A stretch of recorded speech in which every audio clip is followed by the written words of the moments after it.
L360, papalitan natin pre-head. Ito yung pre-head na ipapalit natin. Tatanggalin natin tong cover nito sa taas, yung scanner. Natanggal ko na yung cover. Natanggal ko na rin tong ito, yung cover din dito. Tatanggalin na lang natin to. So, angat, may lock lang dito yan, gaganon lang yan. I-click lang tapos iaangat na natin. Isa.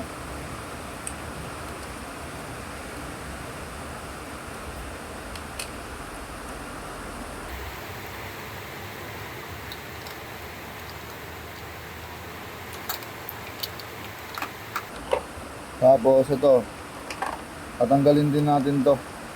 So, gamit lang tayo pantusok para maangat natin yung cover nito. Dito lang yan, sa kabila na ito. Kabilaan yun eh. Yan. Tapos dito sa isa.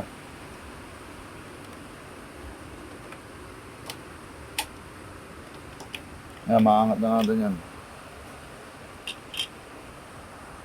Ayun yung tornilyo. 3 tornilyo.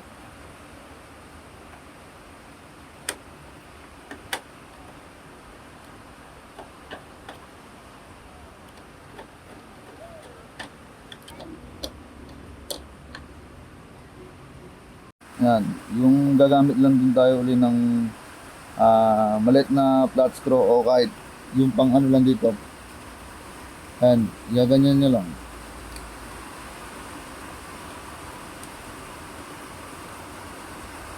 Yan. Tatanggal na yan. Tapos maangat na natin to ng maayos. Yan. Natanggalan natin yung printhead nya. Ito yung sira. Kahit anong cleaning talaga, deep cleaning, ala na talaga. Kahit manual cleaning, ala na.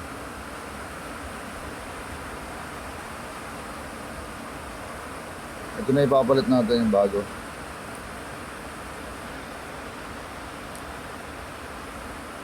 Ayan, naikabit na rin natin yung bagong printhead. Ilalagay na lang natin yung tornilyo.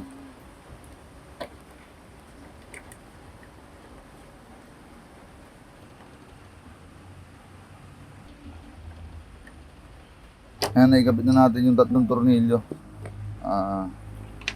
Kakabit naman natin to. Ito.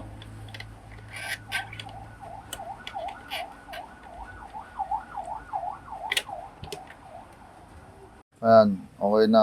Sasalpak na lang natin yung ink damper nya. Ito. Isa dito. Hindi magkakabaligtad yung kulay niyan. Tandaan nyo yung kulay. Ayan yan ko na.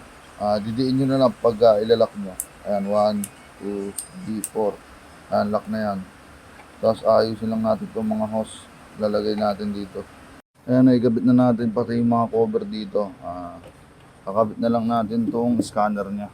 Tapos ink charge natin o head cleaning natin para mapalabas yung ink.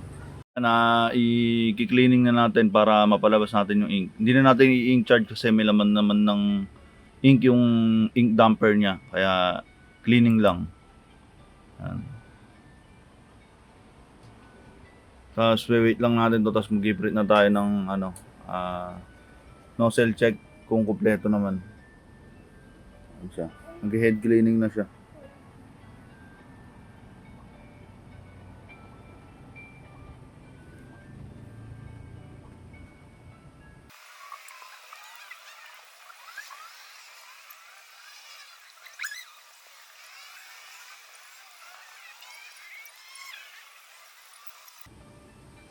Ayan, okay na ako. Na-head clean na. Ano na lang tayo, nozzle check na lang tayo.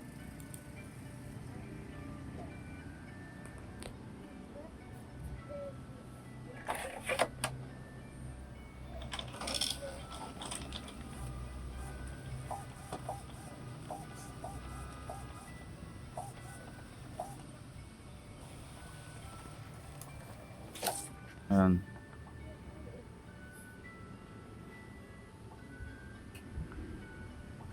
Okay na siya, kompleto naman yung mga lines niya.